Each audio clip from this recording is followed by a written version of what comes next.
تم کچھ اور لوگ ایسے بھی پاؤ گے جو یہ چاہتے ہیں کہ تم سے بھی امن میں رہیں اور اپنی قوم سے بھی امن میں رہیں، لیکن جب فتنہ انگیزی کو بلائے جائیں تو اس میں اوندھے منہ گر پڑیں۔ تو ایسے لوگ اگر تم سے لڑنے سے کنارہ کشی نہ کریں اور نہ تمہاری طرف پیغام صلح بھیجیں اور نہ اپنے ہاتھوں کو روکیں تو ان کو پکڑ لو اور جہاں پاؤ قتل کر دو،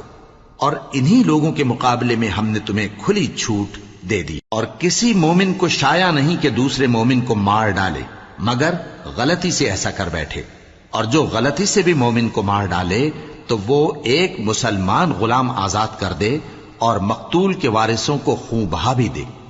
مگر یہ کہ وہ معاف کر دیں۔ پھر اگر مقتول تمہارے دشمنوں کی جماعت میں سے ہو اور وہ خود مومن ہو تو صرف ایک مسلمان غلام آزاد کرنا چاہیے، اور اگر مقتول ایسے لوگوں میں سے ہو جن میں اور تم میں صلح کا عہد ہو تو وارثان مقتول کو خون بہا دینا اور ایک مسلمان غلام آزاد کرنا چاہیے، اور جس کو یہ میسر نہ ہو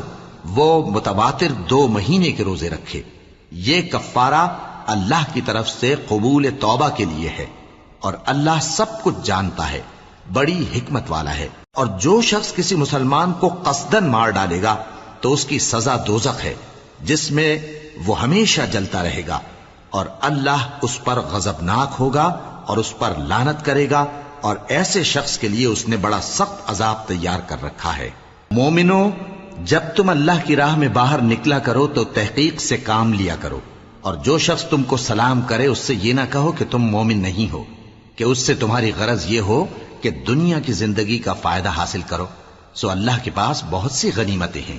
تم بھی تو پہلے ایسے ہی تھے، پھر اللہ نے تم پر احسان کیا، چنانچہ آئندہ تحقیق کر لیا کرو۔ بے شک جو عمل تم کرتے ہو اللہ کو سب کی خبر ہے۔ جو مسلمان گھروں میں بیٹھ رہتے اور لڑنے سے جی چراتے ہیں اور کوئی عذر نہیں رکھتے، وہ اور جو اللہ کی راہ میں اپنے مال اور جان سے جہاد کرنے والے دونوں برابر نہیں ہو سکتے۔ مال اور جان سے جہاد کرنے والوں کو بیٹھ رہنے والوں پر اللہ نے درجے میں فضیلت بخشی ہے، اور بہترین انجام کا وعدہ اللہ نے سب سے کیا ہے، اور اجر عظیم کے لحاظ سے اللہ نے جہاد کرنے والوں کو بیٹھ رہنے والوں پر کہیں فضیلت بخشی ہے، یعنی اللہ کی طرف سے درجات میں اور بخشش میں اور رحمت میں، اور اللہ